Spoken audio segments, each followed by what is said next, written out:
Bienvenue à notre session consacrée à l'IA et à l'innovation digitale dans le secteur de soins de santé. Alors que notre session plénière explorait les principaux défis liés à notre système de soins de santé, nous allons maintenant nous pencher sur deux solutions en particulier qui démontrent déjà des résultats considérables dans la relève de ces défis. Alors, permettez-moi de vous faire part d'une réalité dans notre système de soins de santé. Chaque année, les médecins passent 18,5 millions d'heures à effectuer des tâches administratives. Cela représente la moitié de leur jour de travail qui n'est pas consacré directement aux soins de patients. Parallèlement, on leur demande d'examiner et de synthétiser une moyenne de 1000 points de données par visite, le tout en ayant des interactions pertinentes avec leurs patients dans le cadre d'un rendez-vous qui dure seulement 15 minutes. Ce n'est pas seulement une question d'efficacité, c'est une question de potentiel humain. Chaque heure consacrée à des tâches administratives est une heure pendant laquelle nous n'utilisons pas l'expertise de nos médecins. La session d'aujourd'hui se concentre sur deux technologies transformatrices qui sont déjà en train de changer cette équation. Tout d'abord, nous explorerons les applications pratiques de l'IA en milieu clinique, comment l'IA ambiante réduit le temps de documentation et des exemples réels de copilotes d'IA facilitant la prise de décision clinique. Nous allons aussi examiner la puissance de la recherche intelligente dans le domaine de la santé, où la recherche d'information est essentielle à la réussite des solutions de santé numérique. Nous examinerons ensuite les portes d'entrée numériques, non pas en tant de concept abstrait, mais en tant de solutions implémentées. Comment les plateformes numériques intégrées améliorent l'accès aux soins de santé et l'engagement dans le secteur public et privé. Et, évidemment, on va regarder les tendances au Canada et à l'étranger. Pour nous guider dans l'élaboration de ces solutions transformatrices, 4 conférenciers distingués apporteront leur expertise et leur expérience pratique sur le terrain. Pour notre segment sur l'IA, Dr Michel Hébert, TELUS Santé. Bonjour Michel. Bonjour André. À Simon Bédard, PDG et cofondateur de Clinia. Bonjour Simon, bienvenue. Et pour notre segment sur la porte d'entrée numérique, Charbel Ganoum, directeur consultation des solutions à TELUS Santé. Bonjour, bienvenue. Bonjour. Et finalement, Zoé Namiache, gestionnaire principal de produits chez League. Bonjour Zoé. Bonjour. Alors, commençons par le Dr Michel Hébert, directeur médical à TELUS Santé. Vous êtes pionnier dans la transformation numérique en santé. Le docteur Hébert fait le point entre entre la pratique clinique et la technologie des soins de santé depuis plus d'une vingtaine d'années. Il a lancé Kinlogics Médical, qui a révolutionné les dossiers médicaux électroniques au Québec. Aujourd'hui, à TELUS Santé, il continue de transformer la prestation des soins de santé grâce à son leadership en matière de solutions et d'innovation dans le domaine des soins primaires. À vous, Dr Hébert. Merci André, bonjour. Ça me fait plaisir d'être ici aujourd'hui et de pouvoir vous entretenir sur ce sujet. Donc, vous avez entendu parler beaucoup de gens, de grandes personnes avant moi qui ont parlé à haut niveau du système. Moi, je vous amène au microscopique, à ce qu'un clinicien ressent dans cet univers de nouvelles technologies. Alors, moi, je prends souvent l'exemple que le système de santé, c'est comme une ruche. C'est des abeilles. Il y a plein, ça bourdonne d'activités. Et la cellule primaire dans une ruche, c'est l'alvéole. Vous savez, cette petite section où ils se font le miel. Alors, l'alvéole, dans le gros système de santé, c'est la consultation médicale. C'est le cœur. Sans consultation médicale, qui est la rencontre d'un professionnel de la santé avec un médecin, avec un patient, s'il n'y a pas ça, il n'y a pas de système de santé. C'est sûr qu'ils utilisent beaucoup de technologies autour, mais le cœur de ça, c'est la consultation médicale. Et pour appuyer ça, on a besoin d'un dossier qu'on appelle le dossier médical. Et maintenant, vu l'ère électronique, on appelle ça un dossier médical électronique. Alors, toute cette activité de la consultation médicale qui doit être décrite, bien, on utilise différents outils. On a commencé par le crayon, après ça les tablettes PC avec le crayon numérique, on a essayé la reconnaissance vocale, on a essayé aussi les dictaphones. Après ça, bien, on est arrivé finalement, tout le monde a abouti au clavier, le fameux clavier, c'est 99% des activités sont sur le clavier. Et là, il y a un nouveau joueur qui s'introduit qui est le microphone. Alors, on va essayer de passer à travers tout ça parce que je voudrais disséquer la consultation médicale en 3 éléments importants. Le premier, c'est le rendez-vous. Alors, on va regarder avec nous le rendez-vous. Élément essentiel pour avoir une rencontre, c'est sûr, il faut bien qu'on se rencontre. Alors, oui, c'était facile avant. On appelait, « Ah, je voudrais voir Dr Hébert, puis là, voici le rendez-vous. » Avec les pénuries de médecins, la pénurie de professionnels de santé, depuis 30 ans, le système ne s'est pas ajusté à la demande. Donc, l'offre est squelettique. Donc, on doit optimiser les systèmes de rendez-vous. Donc, on a fait du rendez-vous en ligne. Au Québec, on utilise l'orchestrateur. À d'autres endroits, Charbel et Zoé, ici, des gens éminemment intelligents vont vous expliquer les projets dans lesquels aussi ils s'investissent pour améliorer cette section du processus clinique. Donc, si j'en reviens au rendez-vous en ligne, donc, on a depuis 5-6 ans au Québec l'orchestrateur. Et là, on ajoute cette année un outil IA qui va permettre, avant que le patient puisse décider de prendre un rendez-vous avec son médecin, il va pouvoir parler, converser avec une voix intelligente qui va pouvoir lui dire, bien, ce sont tes problèmes, tu devrais peut-être voir un pharmacien ou un physio ou un médecin. Alors, pas nécessairement tout centré sur le médecin. Alors, ça va sûrement aider, mais il faut garder en tête que l'offre est quand même très pauvre par rapport à la demande. Et tout aussi, si ce système-là semble intéressant, il y a quand même comme clinicien, il y a des éléments que j'aimerais voir arriver. Parce que là, quand on fait ce qu'on fait là, la conséquence, c'est qu'on dissémine le patient partout dans le système. Alors, le patient, en l'espace de 5-6 mois, il peut voir 5-6 professionnels différents dans 5-6 endroits différents. Donc, l'idée, ce serait d'avoir au moins accès à l'information qui a été documentée dans les autres rencontres qui ont eu avant la rencontre où le patient se présente. Deuxièmement, avoir une plateforme de rendez-vous en ligne qui offre une versatilité, une richesse qu'on a dans nos dossiers médicaux électroniques. Moi, dans ma clinique, j'ai 270 types de rendez-vous pour les patients. Les plateformes auxquelles on a accès présentement offrent que 5 types de rendez-vous. Alors, vous voyez, 5 versus 270, on a un problème. Troisième chose, c'est le portail. Le patient, là, il y a un portail sur sa pharmacie, sa clinique, là, Santé Québec, là, tout. C'est pas vrai qu'un patient va se mettre à maintenir tous ses mots de passe, puis aussi à s'intéresser, à naviguer dans tous ces portails-là. Là, il y a des grands efforts à faire, et encore une fois, mes bons amis, chaque bord de moi, vont vous entretenir de sujets passionnants à ce point-là. L'autre point que je trouve intéressant, c'est où est le dossier? Là, le patient va dire, bien là, moi, je veux mon dossier de mon assureur. Ouais, bien là, il est à 8 places différentes. Il y a le temps que sa maladie avance sensiblement ou significativement avant qu'il réussisse à avoir tout ça sur son dossier. Donc, pour moi, c'est les avancées technologiques qui sont intéressantes, mais on doit élargir nos œillères et regarder le processus pour être en mesure de pouvoir vraiment s'adapter au flow et améliorer le flow. Alors ça, c'est les rendez-vous.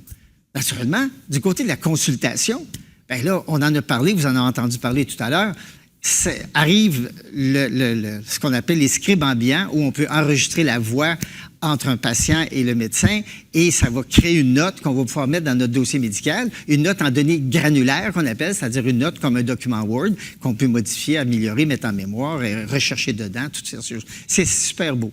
Naturellement, quand on dit les médecins vont utiliser ça, il y a autant de médecins que de pratiques médicales.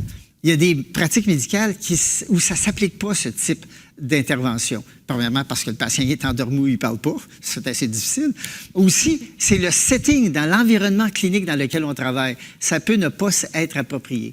Donc, c'est une avancée extraordinaire. C'est vraiment une innovation. Moi, c'est un rêve de pouvoir éviter de travailler sur le clavier.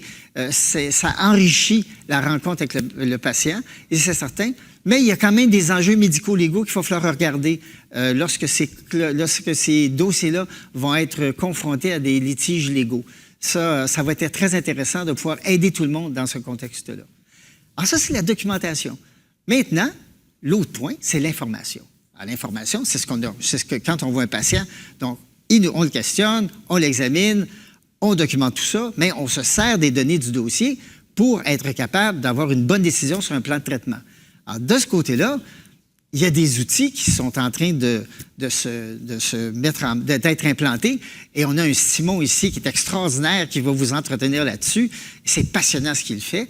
Et là aussi, c'est un défi important parce que ça va nous permettre peut-être d'aller dans les données puis de trouver, par exemple, des maladies rares ou de nous améliorer dans notre diagnostic différentiel. Qu'est-ce que ça veut dire? C'est que quand je vois un malade puis je regarde ses symptômes, mais ma liste ici imaginaire de diagnostic, elle pourrait s'allonger Parce que, naturellement, je ne peux pas faire des diagnostics que je ne connais pas ou dont je ne suis pas attentif pour ce type de patient-là. Alors, donc, ça va nous aider. Et aussi, un élément clé qui va monter dans les prochaines années, c'est la génétique. Quand on va insérer des profils génétiques dans nos dossiers de patients, on sait que beaucoup de maladies sont influencées par le génome du patient. Donc, ça va être très important de pouvoir nous aider à faire des bons diagnostics avec encore plus de données que ce qu'on a présentement. Imaginez, ça va être un peu plus complexe. Donc, ça, ce sont des éléments qui sont importants. Et un autre point qui est utile pour ce travail que Simon fait, c'est aussi de pouvoir prévoir des trajectoires de morbidité et de mortalité du patient en fonction de toutes les données qu'il a. Et ça nous permet de les communiquer aux patients. Donc, ça, c'est l'information. Alors, comme vous avez vu, on a parlé du rendez-vous, de la documentation et de l'information au niveau de la cellule du patient. Et ça, c'est multiplié des centaines, des milliers de fois à tous les jours. Les dossiers médico-électroniques grossissent à tous les jours parce qu'il y a des consultations, parce qu'il y a des résultats qui rentrent, parce qu'il y a toutes sortes de données qui s'accumulent. Et au-dessus de ça, bien, il y a tous les consensus qui progressent à travers le temps. Donc maintenant, plein d'exemples, je vais vous dire, on n'opère plus les genoux comme on les opérait, les rats, on les enlève plus comme on les enlevait. Il y a toutes sortes d'évolutions dans la connaissance qui viennent nous aider à mieux traiter nos patients, dont il faut être conscient quand on voit les patients. Alors donc, c'est un peu l'élément qui est important. Et comment je vois ça arriver dans le futur? Bien, moi, je crois que l'innovation, l'intelligence artificielle va nous amener la démocratisation du dossier. Le dossier du patient, ça appartient au patient. Et là, c'est difficile pour lui d'y avoir accès. Et moi, je crois que si on peut démocratiser, si ça amène la démocratisation, ça va aussi amener une responsabilisation du patient. Vous savez, c'est pas compliqué dans la vie, là. Il faut bien manger, bien dormir, faire de l'exercice, puis s'occuper de son cœur et de son âme. Et oui, toute la technologie existe, tous les soins existent, mais les soins préventifs, être conscient de sa santé, va peut-être aussi aider à diminuer la pression sur le système. Donc, je souhaite ardemment que les outils IA qui vont pouvoir démocratiser le système, avoir une participation active du patient à son dossier, va aider notre système de santé. Et du côté du médecin, bien, l'aide à la décision va être utile, la documentation va être sûrement facilitée, l'interopérabilité, on en a entendu parler dans le panel précédemment, la donnée, tout est informatisé partout, mais les soins primaires, secondaires, tertiaires, c'est tout dans des silos. Il faut libérer la donnée. Il faut lui permettre de se promener pour qu'on puisse nous la voir quand on en a besoin, quand on traite un patient ou que le patient en a besoin. Et, naturellement, toujours continuer à gérer l'information qu'on a. Alors, voilà, dans quelques minutes, le résumé de ce qu'un clinicien pense de ce qui se passe actuellement avec l'arrivée de ces innovations extraordinaires. Je te passe la parole, André. Bien, merci beaucoup, Dr. Hébert. Votre passion pour le sujet est vraiment inspirante pour nous. Et vous avez aussi donné des points de vue pratiques sur l'IA et son impact sur les processus cliniques. Et ça, c'est très apprécié de l'auditoire. Alors, nous allons maintenant tourner vers Simon Bédard, PDG et cofondateur de Clinia. Sous sa direction, Clinia a développé des outils de recherche conçus pour la santé, alimentés par l'intelligence artificielle pour optimiser les parcours de soins. Simon nous partagera ses apprentissages sur la mise en œuvre de ces solutions et sa vision sur l'avenir de ce milieu. Simon? Merci, André. Bonjour à toutes et à tous. Très heureux d'être avec vous ce matin. Débutons en vous disant que je ne vous apprendrai rien en disant que le monde de l'IA évolue à une vitesse incroyable. Dr. Hébert a déjà abordé quelques cas d'utilisation très pratiques. Mon objectif au cours des 10 prochaines minutes est de vous informer sur la direction vers laquelle l'industrie évolue et surtout l'importance cruciale que jouent les moteurs de recherche et les modèles d'IA dans l'extraction des bonnes informations pour créer des expériences de santé numérique pertinentes et personnalisées. Donc, débutons avec une mise en situation. Imaginons qu'on est Dr. Hébert. Vous êtes un médecin sur le point de rencontrer un patient complexe en clinique. Puis sur votre écran, il n'y a pas différents logiciels, multiples tables à naviguer ou plusieurs pages de texte à considérer, mais bien un briefing clair, simple, concis pour votre considération. C'est comme si un assistant invisible avait passé au peigne fin toutes les données pertinentes, les antécédents médicaux, les données cliniques, les examens de laboratoire, différentes directives cliniques, puis il avait distillé exactement ce dont vous aviez besoin pour prendre en charge ce patient. Ça vous a fait sauver un temps extrêmement précieux. C'est entre autres le futur sur lequel on travaille chez Clinia et pourquoi je suis heureux de vous en parler, parce que c'est un changement fondamental dans la façon dont on réfléchit, développe puis applique l'IA dans le domaine de la santé. Si on prend un pas de recul, puis on regarde le processus clinique actuel. Aujourd'hui, lorsqu'un clinicien se prépare à voir un patient, il ou elle doit chercher de l'information pertinente là où l'information se trouve. Au minimum, ça veut dire quelques clics ou aller chercher l'information à l'intérieur du dossier médical électronique, les laboratoires, les documents, etc. Puis ultimement, ils vont prendre cette information-là, la colliger, y réfléchir, puis bâtir un plan d'action. Et ça fonctionne. Nos professionnels ont été formés pour ce processus, mais ce processus-là, il est long, puis ultimement, à longueur de la journée, il est épuisant mentalement. Et malheureusement, le processus va continuer de se complexifier à mesure que nos systèmes informatiques se numérisent et qu'on génère de la donnée numérisée. Il n'y a pas plus d'1 an, ce qui était éphémère, une conversation entre un patient puis un professionnel, n'était pas storée. Aujourd'hui, comme le disait Dr Hébert, eh bien, cette information-là, elle est disponible, elle est accessible dans le dossier médical électronique, puis on peut y revenir plus tard. Mais les scribes ambiants sont un exemple. Les objets connectés comme les stéthoscopes, les otoscopes numériques, les Apple Watch, tous génèrent de la donnée. Et on est rendu à un point où tous les 73 jours, la quantité de données médicales double. Donc, d'un côté, c'est une bonne nouvelle parce que davantage de données ouvrent la voie à des soins plus efficaces, efficients, de meilleure qualité. Mais de l'autre, plus de données, storées dans plus d'endroits, dans plus de formats différents, ça réduit la capacité des humains, des cliniciens, à passer au peigne fin l'information, la filtrer manuellement pour en faire bon usage. Puis dans ce contexte, on ne peut pas juste s'attendre à ce que nos cliniciens puissent donner un sens à ces informations-là par eux-mêmes. D'un, c'est probablement humainement impossible, mais de deux, ils en ont déjà assez dans leur assiette. Donc, si on veut vraiment fournir des soins de qualité efficaces puis optimiser notre système de santé, on doit trouver une façon de comprendre ces points de données, de les contextualiser puis de les mettre à profit dans des workflows qui existent déjà. C'est un problème qui est parfaitement adapté au modèle d'IA et comme André le mentionnait en intro, le tout dans le but de maximiser le potentiel humain de nos cliniciens et des gens qui les entourent. Puis pour identifier puis accéder aux bonnes informations, vous l'aurez deviné, les moteurs de recherche sont essentiels. Ils sont déjà omniprésents dans notre vie quotidienne, puis avec raison parce qu'ils nous rendent super efficaces. Puis si en prenant un exemple clinique pour être très, très concret, aujourd'hui, nos cliniciens doivent considérer de multiples points d'information. Notamment, il existe aujourd'hui il y a plus de 20 000 articles de littérature médicale qui sont publiés par semaine.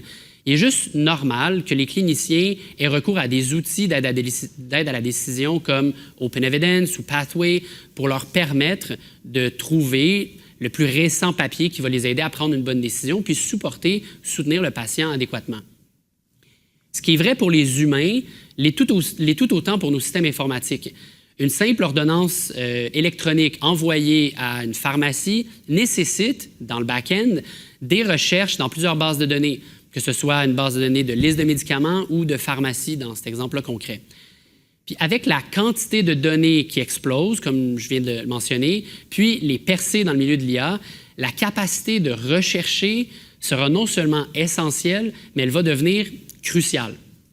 Parce que tout comme les humains puis nos systèmes informatiques, les modèles d'IA ont besoin d'accéder aux données pour pouvoir en prendre connaissance, y réfléchir, puis prendre des décisions éclairées. Puis ici, je ne fais pas référence à l'entraînement des modèles, mais bien à l'utilisation des modèles. L'entraînement sur les données serait un tout autre sujet. Donc, sur la slide suivante, je vous présente l'évolution en 3 étapes d'expérience propulsée par l'IA. Dans un premier temps, une conversation. On pense ici à ChatGPT. Dans un deuxième temps, un flux de travail qui serait supporté par l'IA. Les scribes ambiants sont un bon exemple. Puis bientôt, vous aurez la chance, peut-être que vous l'avez déjà fait, d'interagir avec ce qu'on appelle des agents d'IA. Les agents, alors que dans les 2 premières étapes, l'humain prend la décision puis est en contrôle de la décision, l'objectif des agents, c'est qu'ils soient autonomes puis qu'ils puissent concrètement ou complètement prendre en charge des tâches. Pour ce faire, on doit leur donner la capacité d'accéder, de trouver à l'information pour accomplir leurs tâches de façon autonome, parce que sinon, on perd un peu les bienfaits de leur utilisation. Donc, pour bien saisir l'évolution, prenons un exemple clinique très concret. Dans un mode conversationnel, première étape, un médecin pourrait demander à un chatbot qui serait intégré dans le dossier médical électronique: donnez-moi une liste de tous les patients de diabète de type 2 que je n'ai pas vus depuis plus de 6 mois. Il va obtenir une réponse dans le chat avec une liste de patients, puis pourra prendre la décision ou les actions subséquentes appropriées. L'objectif, dans la deuxième étape, c'est que l'IA puisse supporter le professionnel de la santé. Donc, au lieu de devoir poser une question puis réfléchir à devoir poser cette action-là, le système d'IA pourrait proactivement signaler les patients pour que le médecin puisse prendre action. Donc, on se rapproche peu à peu d'une automatisation, mais le médecin garde encore le contrôle. Avec des agents, le système signalerait non seulement les patients en tenant compte de certaines règles prédéfinies par le médecin, mais pourrait aussi prendre en charge, par exemple, la prise de rendez-vous de suivi avec chacun d'entre eux de façon autonome en considérant l'horaire du médecin sans l'implication du médecin. Donc, l'idée des agents, puis ici c'est un exemple, c'est de les laisser prendre en charge les tâches administratives pour alléger le travail des équipes cliniques. Dans cet univers, vous l'aurez bien compris, qui est donc super important qu'on bâtisse des systèmes d'IA qui respectent des barèmes, des méthodologies, qu'on pourrait dire de qualité médicale. Et pour expliquer ce que j'entends par qualité médicale, prenons une analogie très simple. Aujourd'hui, on peut sous-entendre que tous les modèles d'IA sont performants. On pourrait dire qu'ils sont tous des athlètes. Mais pas tous les athlètes sont bons dans tous les sports. En santé, on cherche de la précision, de la finesse. On veut probablement plus des ballerines que des joueurs de football. Ça signifie qu'on doit surtout utiliser des modèles d'IA qui sont adaptés aux besoins de la santé. Donc, concrètement, des méthodes d'entraînement qui sont spécifiques à l'écosystème, optimisées sur des termes médicaux, des types de données qu'on retrouve en santé, puis le tout en respectant des réglementations qui sont strictes, qu'on retrouve dans le milieu de la santé. En prenant tout ça en considération, chez Clinian, on pense que notre objectif ultime en tant que secteur devrait être, d'un côté, de permettre ou d'outiller les cliniciens à prendre en compte l'ensemble de ces différents points de données, les points de données les plus pertinents, les plus récents, afin qu'ils puissent fournir les meilleurs soins possibles. Le but, ultimement, afin que de l'autre côté, les patients puissent recevoir le traitement qui est le meilleur pour eux individuellement, considérant leur situation unique, pas basé sur des lignes directrices génériques, mais spécifiques à chaque individu. En conclusion, on est à un moment de l'histoire où on peut compter sur l'intelligence artificielle pour aider les humains à donner un sens à une quantité incroyable de données, peu importe si elles sont stockées dans différentes bases de données, peu importe leur format, les considérer dans leur ensemble pour réfléchir puis créer un contexte qui est approprié. C'est, entre autres, ce qui va nous permettre d'atteindre une véritable efficacité dans nos systèmes de santé. Puis on est très heureux de pouvoir collaborer avec TELUS Santé pour faire de cette vision une réalité. Si vous travaillez sur des projets d'IA en santé, on serait honoré d'échanger avec vous. Donc voilà ce que j'avais à mentionner sur le sujet, André. Merci beaucoup, Simon. Avec cette évolution vraiment rapide, à vitesse folle, est-ce qu'on va arriver au point où l'IA remplace le médecin? Tout le monde se demande cette question. Ouais, non. L'objectif, c'est vraiment pas d'arriver à cet objectif-là. On veut que les médecins puissent, ou les professionnels de la santé puissent vraiment focusser leur attention sur la portion émotionnelle, l'écoute, le support, puis éviter qu'ils puissent, ou qu'ils doivent, en fait, passer beaucoup de leur temps cognitif à prendre des décisions qui pourraient être supportées adéquatement par les professionnels, par l'intelligence artificielle dans ce cas-là. Okay, merci beaucoup de ce rajout. Vous avez vraiment une vision très intéressante sur l'avenir de la prise de décision clinique.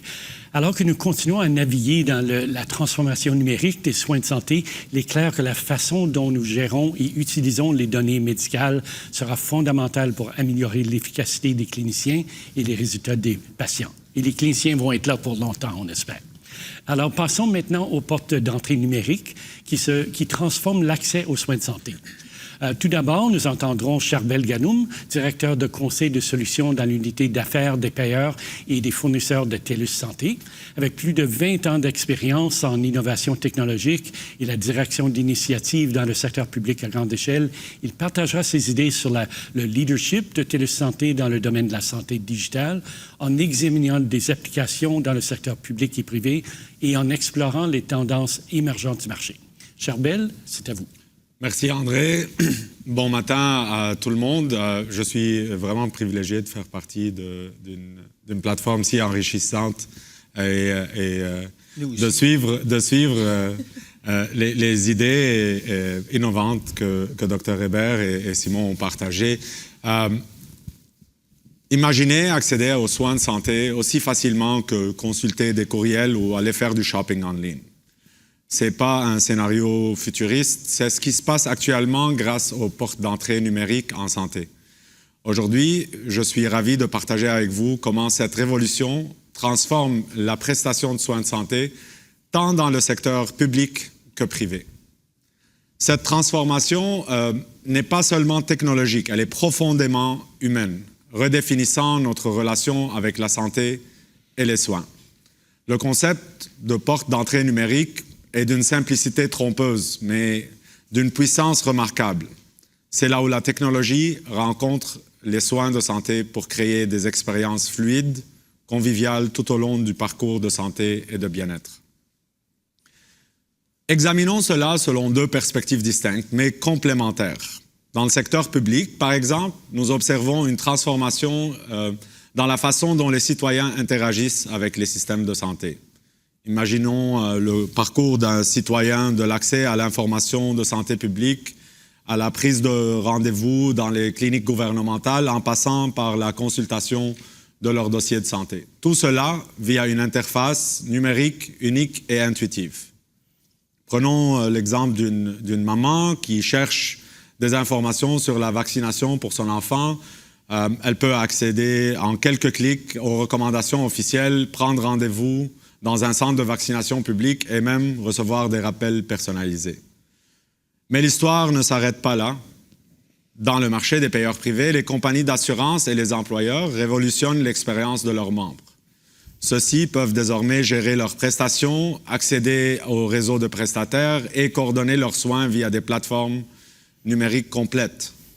Imaginons un employé qui peut, depuis son smartphone, aller vérifier sa couverture, trouver un spécialiste dans son réseau, prendre un rendez-vous et même estimer les frais de santé à l'avance. Et ce qui est absolument fascinant dans tout cela, c'est comment ces deux mondes partagent un terrain commun. On parle d'autoplanification, les services de télésanté, une messagerie sécurisée et l'accès transparent aux dossiers médicaux. Donc il ne s'agit pas simplement de commodité, il s'agit d'améliorer fondamentalement la façon dont les gens s'engagent dans leur santé. Permettez-moi maintenant de vous amener dans un tour d'horizon mondial sur cette innovation. En Estonie, par exemple, quelque chose de remarquable se produit. On parle de 99% des citoyens qui sont connectés à leurs données de santé via un système de santé numérique national. Réfléchissez-y. On parle de la population d'un pays entier connectée numériquement. Cela signifie que chaque prescription, chaque consultation de médecin, résultat de test, tout est instantanément disponible et pour le patient et pour ses prestataires de soins. Au Singapour, Health Hub est devenu un modèle d'innovation aussi du secteur public. Il offre aux citoyens une plateforme unique pour leurs besoins en matière de santé, de la prise de rendez-vous électronique à la consultation des résultats d'analyse, en passant par justement des conseils de santé personnalisés avec du contenu qui est personnalisé pour la population. Health Hub au Singapour redéfinit cet engagement avec les citoyens en matière de santé et de bien-être. Au Danemark, il y a un portail, Sundhed, ils ont réalisé aussi ce que beaucoup pensaient impossible, l'intégration complète des services de santé publique. Donc un Danois, aujourd'hui, il peut accéder à son historique médical complet, il peut communiquer avec ses médecins et il peut même voir qui a consulté son dossier médical.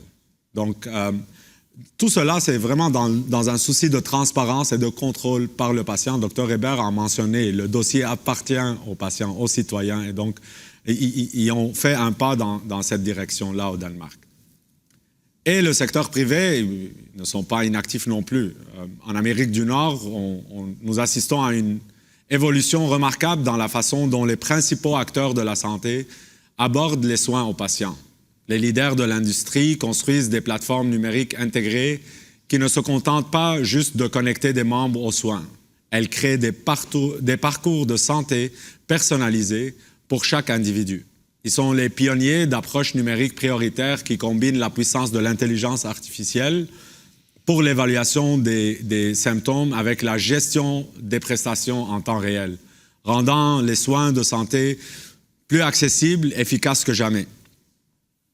En traversant l'Atlantique vers l'Europe, c'est un exemple, Bupa au Royaume-Uni, ils ont ouvert de nouvelles voies avec leur assistant de santé numérique qui est alimenté par l'intelligence artificielle. Ils ont révolutionné les programmes de bien-être en entreprise.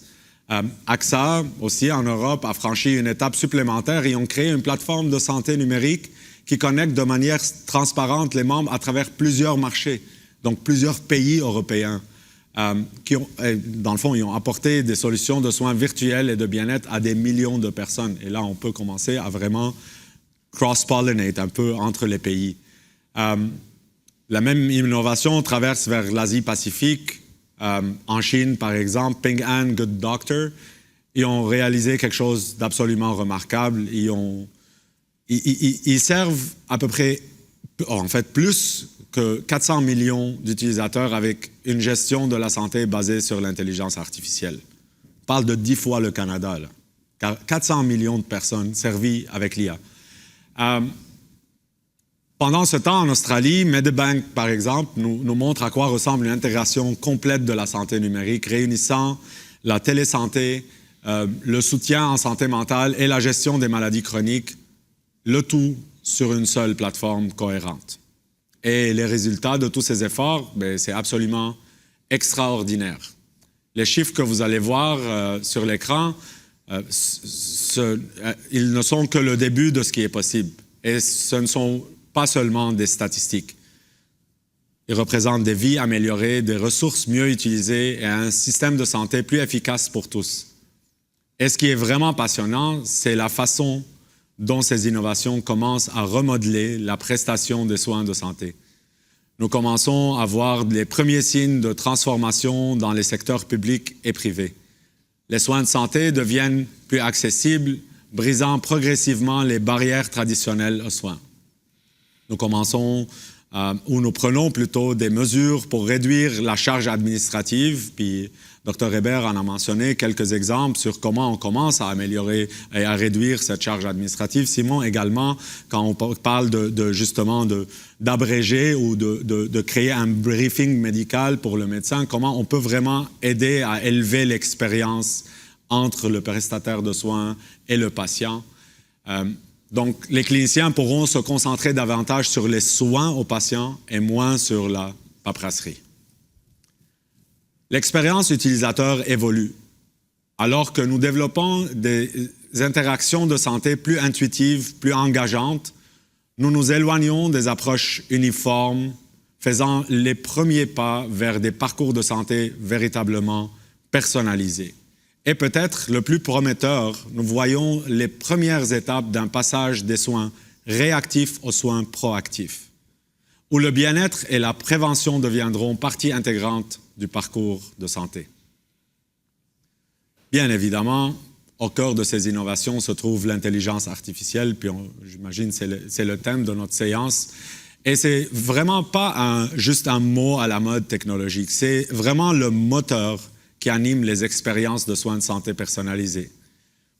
Nous créons des parcours patients sur mesure.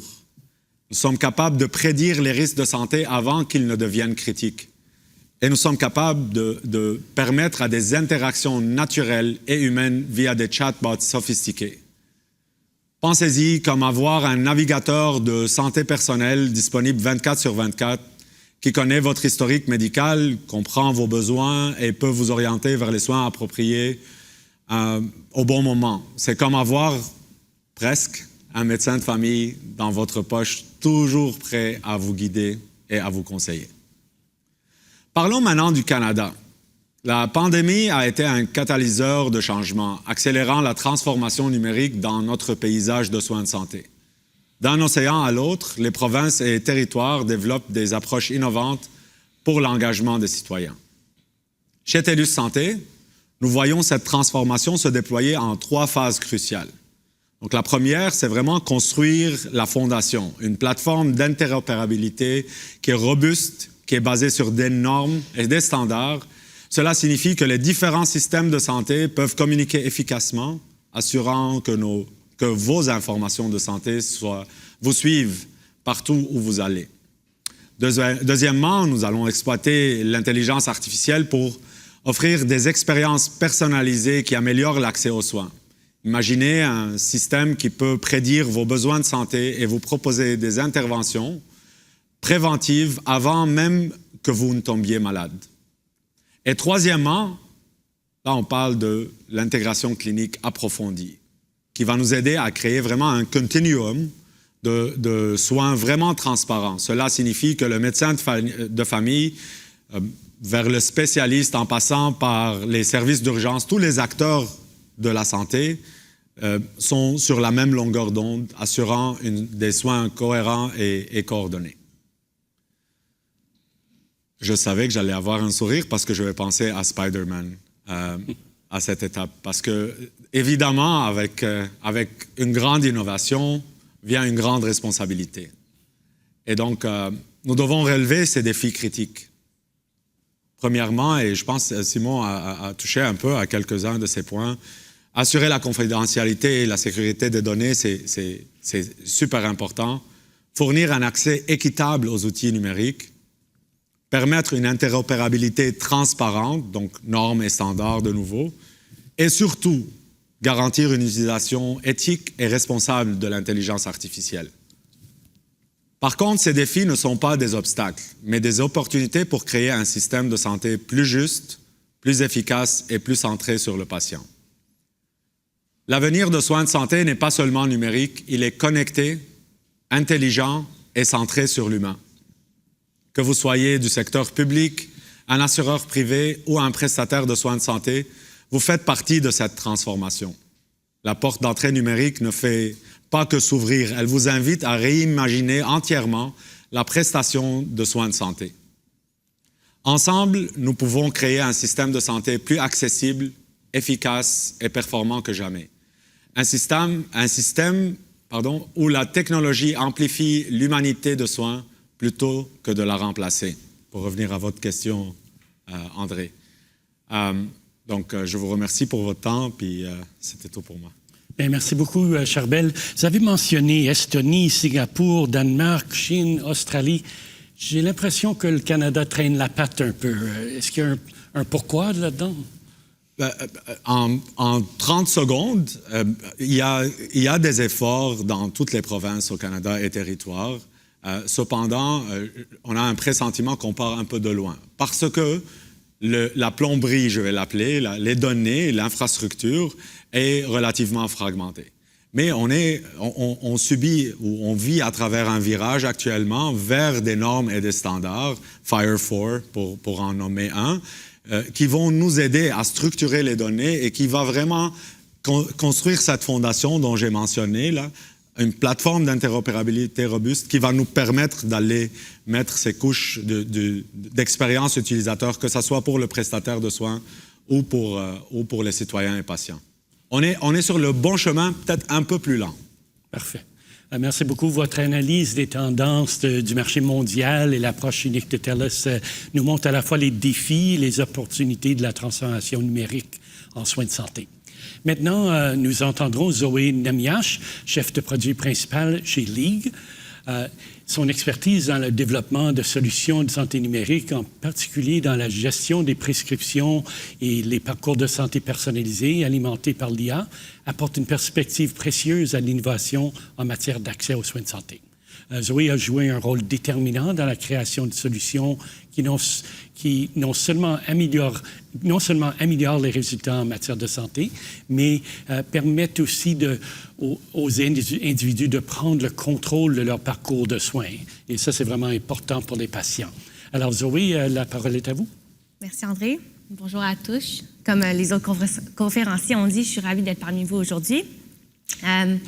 Donc, lorsque nous pensons à la porte d'entrée numérique dans le domaine de la santé, nous partons vraiment d'une idée simple. L'industrie de la santé est en retard en comparaison à de nombreuses autres industries dans lesquelles les consommateurs interagissent numériquement au quotidien. Par exemple, les services bancaires ou même les systèmes de transport. La raison pour laquelle nous pensons que la santé est en retard est également simple. L'expérience des soins de santé est assez fragmentée et séparée, comme a mentionné Charbel. Nous sommes tous des patients, donc vous savez sûrement de quoi je parle.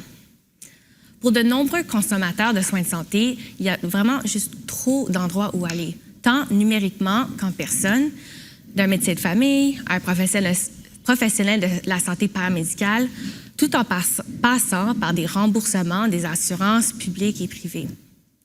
De plus, de nombreux patients interagissent avec les fournisseurs de soins, souvent par téléphone et non par des moyens numériques.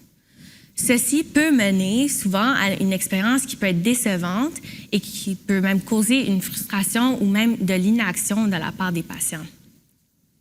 Tout cela vraiment représente d'importantes occasions manquées pour les leaders de la santé et les fournisseurs de soins de vraiment engager leurs patients à prendre des bonnes habitudes pour leur santé et leur bien-être, comme dormir 8 heures la nuit, comme a mentionné le Dr Hébert.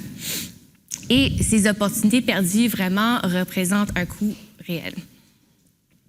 Ce que nous observons largement dans l'industrie de la santé, autant ici au Canada qu'aux États-Unis et même à l'échelle mondiale, c'est que les innovateurs dans le domaine de la santé s'inspirent des leaders globaux pour vraiment créer des expériences qui sont axées sur le numérique.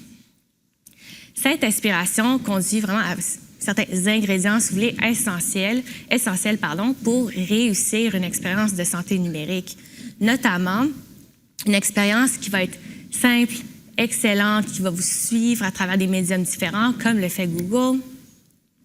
Une expérience qui est personnalisée et qui peut faire de la personnalisation à grande échelle, comme le fait Spotify avec une liste de lecture qui est très personnalisée. Et finalement, une expérience qui va être engageante, qui va vous inciter à revenir souvent, qui crée vraiment des utilisateurs impliqués, comme on voit sur Instagram. En appliquant ces concepts, donc une expérience qui est simple, excellente, personnalisée, vraiment engageante dans le domaine de la santé, l'opportunité consiste d'abord de vraiment regrouper les services, les soins, fragmentés, séparés, vraiment en une destination unique pour les consommateurs. Ceci est essentiellement la porte d'entrée numérique. Ensuite, les leaders de la santé doivent rendre cette porte d'entrée numérique utile, ce qui signifie que nous devons vraiment rassembler toutes les données des patients en un endroit. Et comme on parlait des autres conférenciers, ce n'est pas nécessairement facile. Souvent, notre compréhension d'un patient est assez réduite ou incomplète car nous avons des informations assez limitées sur qui ils sont, ce dont ils ont besoin et même ce dont ils pourraient avoir besoin dans le futur. Pour vraiment changer tout cela, les leaders de la santé doivent accéder aux informations provenant de plusieurs sources différentes, qu'il s'agisse de l'historique des réclamations, des données collectées directement auprès des patients eux-mêmes à travers des moyens numériques ou même d'autres sources cliniques telles que les dossiers médicaux électroniques, comme a parlé le Dr Hébert, ou les laboratoires et diagnostics. Avec toutes ces données, on a vraiment le pouvoir de transformer des expériences numériques qui seraient sans offre assez génériques, plus en compagnons personnalisés qui vraiment complètent et soutiennent le parcours de santé de chaque patient. Donc, on va prendre un petit scénario. Imaginez Charlotte, une diabétique de type 2 qui souffre également d'un trouble de santé mentale avec peut-être d'autres obstacles supplémentaires à sa santé. Comprendre en entièreté la situation de Charlotte nous donne vraiment l'opportunité de fournir un ensemble personnalisé de programmes, de services et de soutien plus généralement qui vont l'inciter, qui vont l'aider à prendre action envers sa santé. Ça peut inclure commencer à prendre des bonnes habitudes pour gérer son diabète, par exemple, même rester conforme à, en général, ce qui la maintiendra en bonne santé, prendre ses pas, et même rester connecté avec son équipe de professionnels de la santé. Les signaux et les données supplémentaires que nous pouvons obtenir sur Charlotte au fil du temps, provenant par exemple d'un moniteur de glycémie connecté, de résultats de laboratoire récents ou même des symptômes que Charlotte partage avec nous à travers la porte d'entrée numérique, vont vraiment nous permettre, à travers encore la porte d'entrée numérique, d'offrir un soutien qui est vraiment adapté à ses besoins et même conforme au protocole clinique. Par contre, ces aspects seuls ne suffisent pas à concevoir une stratégie vraiment efficace de porte d'entrée numérique en tant que telle. Notre expérience nous indique que les leaders de la santé doivent être intentionnels quant à la manière dont ils apportent de la valeur à travers une porte d'entrée numérique pour leurs patients.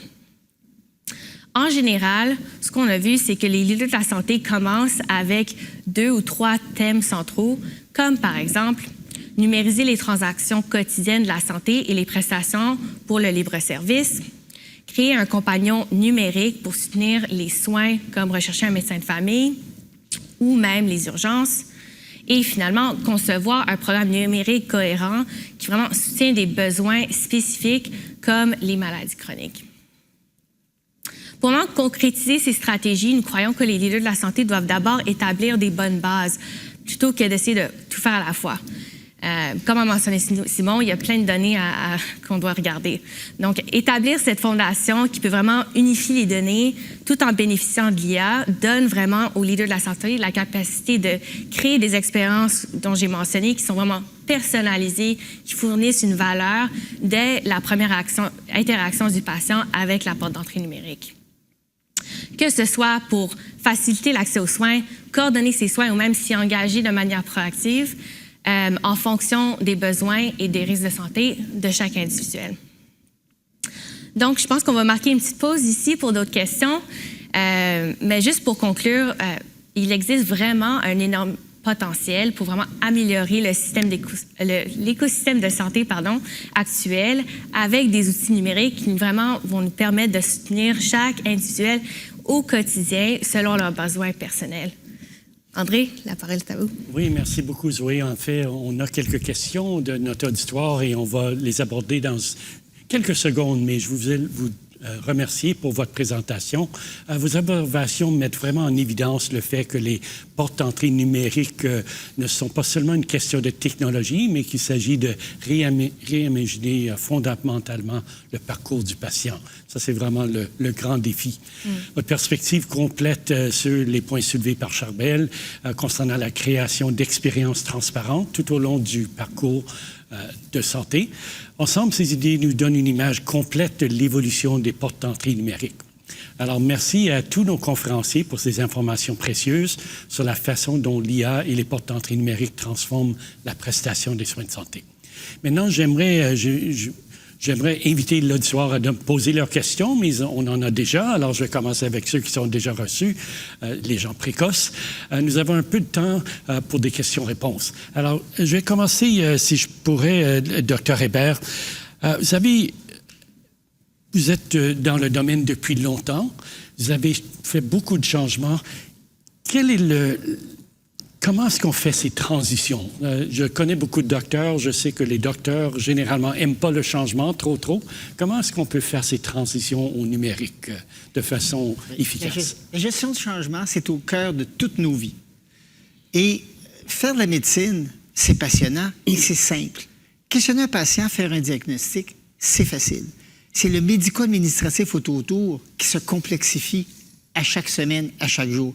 Chaque département veut ses processus. Il faut remplir des millions de formulaires. Et ça alourdit la pratique. Mais une fois qu'on a, comme technicien spécialisé, une fois qu'on a fait notre diagnostic et qu'on a pris nos recettes pour acheminer nos trajectoires de soins, là, on est confiant avec cette trajectoire-là. Et quand on arrive, on dit, non, tu vas changer tout ça, là. On change ta façon de faire. Là, la résistance arrive. Il faut offrir pour chaque médecin, comme je disais tout à l'heure, informatiser ou implanter une technologie chez les médecins. Il ne faut pas penser aux médecins comme étant tous pareils. Il faut vraiment personnaliser l'intervention. Aller d'abord aussi, dans notre métier, on suit beaucoup l'exemple de nos pairs. Donc, il faut trouver les champions. Il faut trouver ceux qui envoient la bonne nouvelle, ceux qui nous montrent des succès, comment ça améliore leur pratique. Et ceux qui sont plus résistants ou moins enclins au changement vont suivre, vont avoir tendance à suivre. C'est comme ça qu'on a fait l'informatisation du papier à l'électronique. Et je crois que c'était la recette gagnante et on doit continuer dans cette voie-là.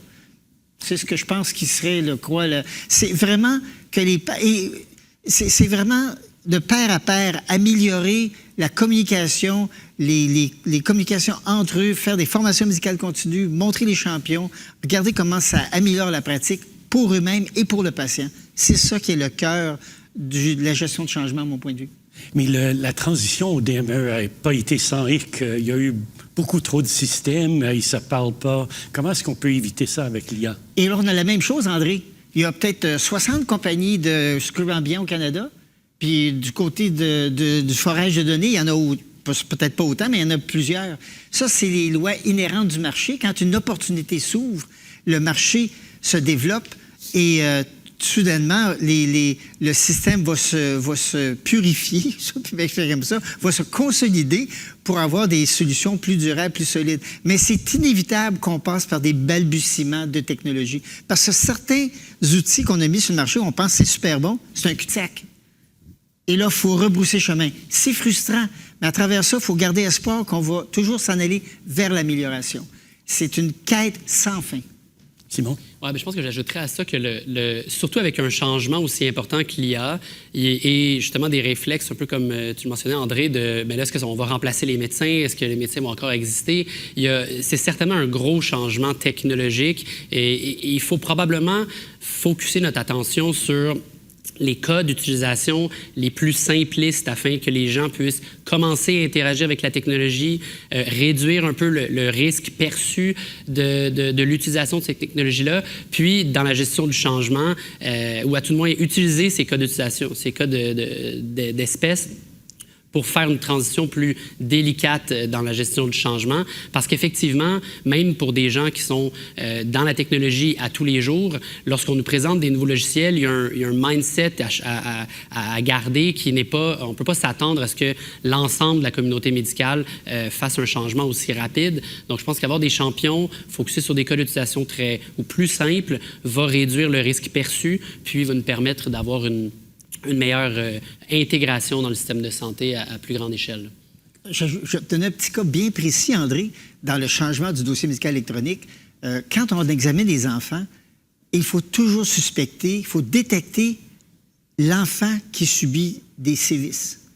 Et ça arrive parce que l'enfant vient, il y a un bouton sur l'oreille ou tout simplement, il boite un petit peu. Et il faut avoir ce réflexe. Là, je dis au médecin, bien là, change tout ton environnement. Là. Tu ne sois plus papier, tu sois électronique. Ah oui, mais là, moi, je vais prendre trop de temps. Là. Je ne serai plus capable. Là. Je suis déboulosselé. Là. Je vais perdre mes repères. Je vais peut-être des enfants que je vais manquer. L'enfant sur 1000 que je devais voir, je vais le manquer. Ça crée une anxiété, ce changement-là. Et on ne peut pas sous-estimer cette impression-là chez le médecin. Là, je prends l'exemple des enfants, mais après ça, vous avez les couples, les difficultés dans les couples, les gens qui subissent des sévices psychologiques ou physiques, qu'on dépiste lors d'une rencontre totalement anodine pour un autre problème de santé. Il faut garder ce niveau de concentration, ce niveau d'entraînement chez nos professionnels de la santé. Je pense que vous avez bien fait le point qu'on ne va pas vous remplacer avec une machine. Oh, mais ça, je crois que, vous savez, oui, la médecine préventive, ça passe par là. Moi, je crois qu'avec la maturité de l'intelligence artificielle, je crois que ça va faire que le modèle financier. Le modèle financier, vous avez tous vos données, accès à vos données financières. Mais vous allez voir un conseiller financier parce qu'on ne maîtrise pas tous les outils qui changent tout le temps. Mais moi, je pense que le médecin, ça va être un conseiller qui va pouvoir prendre les données, mais le patient va être mieux préparé quand il va arriver. Et à travers les données d'interopérabilité, quand on voit que la patiente a été consultée 3-4 fois pour des petits traumas à gauche, à droite, bien moi, ça va allumer une alerte en disant « il il y a eu ces consultations-là, il y a peut-être quelque chose là à investiguer. Donc, on peut aussi aider à la médecine préventive à travers l'IA, mais en étant un conseiller pour le patient. Et Zoé, ça, c'est une question intéressante. Vous avez fait allusion au problème de saturation de données. Est-ce que ça, c'est un problème? Simon nous a dit on double les données à chaque 73 jours. Est-ce qu'il y en a juste trop? Ça devient un problème? Bien, c'est juste utiliser les bonnes technologies pour bien gérer ça, tu sais. Fait que c'est vraiment prendre avantage des technologies, puis les utiliser de bonne façon, puis comme décrivait Simon, vraiment j'ai pas le bon mot, mais les digérer, si vous voulez, pour les mettre dans un bon format, pour bien les utiliser. Puis, du côté consommateur, essayer de cacher cette difficulté-là ou cette complexité-là, puis vraiment, comme j'ai parlé tantôt, vraiment créer une expérience qui est simple.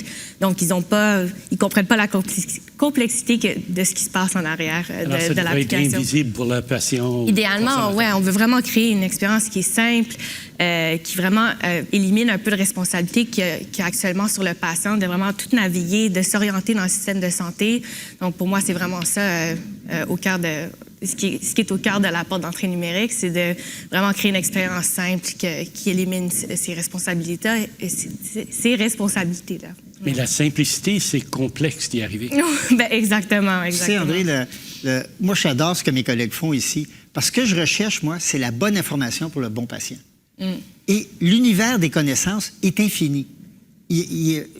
On utilise le mot saturé, mais il a toujours été infini. Moi, jour 1 de ma pratique médicale, ou maintenant, 30 ans plus tard, l'univers des connaissances est infini en médecine.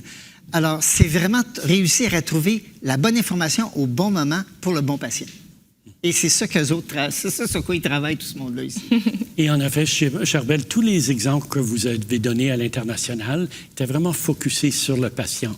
Alors, comment est-ce qu'on peut s'assurer que toutes ces nouvelles technologies, que ça, c'est vraiment le but ultime, que les soins sont améliorés pour le patient? Vous savez, André, parenthèse, j'aimerais bien qu'on entraîne un modèle IA qui a l'empathie de Dr Hébert. Ça serait absolument magnifique. Peut-être un robot, oui. Vous savez, aujourd'hui, quand on regarde l'expérience d'un citoyen avec le système de la santé ou d'un patient avec le système de la santé ou d'un employé avec, ou d'un membre avec le système d'assurance privée, l'expérience, au mieux, on peut la qualifier comme étant neutre. Elle ne peut pas être, je ne pense pas qu'on pourrait la catégoriser d'une expérience positive, agréable. Je pense que toutes les technologies qu'on a mentionnées, tout le travail qui se fait, que ce soit à structurer les données en arrière, j'aime beaucoup utiliser le mot déléguer certaines tâches à l'intelligence artificielle et la puissance qu'elle peut ajouter à justement éliminer duplication de données, nous donner du sens aux données, ultimement. Avec une porte d'entrée numérique, une expérience utilisateur qui est avant-gardiste, qui commence vraiment à amener cet aspect engageant que Zoé a mentionné, vraiment aller chercher une activité quasi quotidienne, que ce soit au niveau de bien-être ou de la santé, ou de faire des réclamations, ou etc., etc. Si on a réussi à le faire dans le monde des médias sociaux pour des choses banales, on devrait être capable de le faire dans le monde de la santé et du bien-être pour des choses qui nous aident à mieux vivre. Je pense que toutes ces technologies ont cet objectif. C'est vraiment de transformer cette expérience utilisateur d'une expérience neutre, parfois négative, vers une expérience positive, là où le monde vont le faire parce qu'ils veulent, parce que ça leur tente, parce que c'est agréable, pas juste parce qu'ils doivent le faire. Et Simon, comment est-ce qu'on fait ces changements dramatiques de façon équitable et éthique, qu'on ne laisse pas des gens de côté? Oui, bien, la gestion, en fait, c'est une très bonne question, là, mais la portion d'entraînement des modèles est super important. Tout à l'heure, je faisais référence à de qualité médicale. Donc, par défaut, il faut absolument avoir des modèles et des processus d'entraînement qui sont spécifiques au milieu de la santé. Ça, c'est certain. Une fois que ça c'est fait, puis une fois qu'on utilise des modèles puis des technologies qui respectent ces barèmes-là, eh bien, ultimement, c'est probablement l'IA qui va nous permettre de démocratiser l'accès l'accès à l'information, l'accès aux soins de santé, puis de donner justement, pour répondre en lien avec la question un peu plus tôt, donner accès puis faire bénéficier à un plus grand nombre de patients à cet accès qui est probablement restreint aujourd'hui. Donc, je pense vraiment qu'on a atteint un point où, sans l'IA, on a un manque de capacité dans notre système. Et donc, si on ne s'appuie pas sur les bénéfices de l'IA pour soutenir notre système de santé, nos cliniciens puis les gens qui les entourent, eh bien, on va frapper un mur. Puis on est probablement déjà devant le mur. Donc, il faut embrace la technologie, s'assurer qu'on respecte les barèmes, qu'on respecte les limites, puis qu'on le fasse de façon éthique. Mais ultimement, il faut utiliser l'IA à plein escient le plus rapidement possible. Merci beaucoup. On n'a regrettablement plus de temps. J'aimerais continuer cette discussion. C'est vraiment intéressant. Mais j'aimerais surtout vous remercier et vous dire que souligner 3 points essentiels de la discussion qui est sortie aujourd'hui, je pense. Premièrement, nous avons vu comment l'IA peut produire des résultats tangibles, comme les exemples de Dr. Hébert et de Simon et de Charbel, sur les facilitations de recherche de données santé permettant des interactions plus pertinentes sur les patients. Deuxièmement, les présentations de Zoé et encore de Charbel nous ont appris que les portes d'entrée numériques ne sont pas une question uniquement de technologie. Il s'agit de réimaginer fondamentalement la manière dont les patients accèdent aux soins de santé. Et finalement, nous avons vu comment ces technologies, lorsqu'elles sont mises en œuvre d'une manière adéquate, peuvent contribuer à relever les défis cruciaux en matière de santé. Alors, il y en a vraiment beaucoup. La pénurie des médecins, les obstacles de l'accès aux soins. Les solutions dont nous avons discuté aujourd'hui ne sont pas seulement théoriques. Ils font déjà la différence entre les établissements de santé à travers le Canada. Ils sont une réalité. Alors, bien que ces défis auxquels notre système est confronté sont importants, nous avons exploré aujourd'hui... qu'est-ce que nous avons exploré aujourd'hui nous donne vraiment des raisons d'être optimistes. On espère. Alors, merci encore à vous 4 et je vais revenir maintenant à Ratcho pour poursuivre notre programme de discussion et de découverte.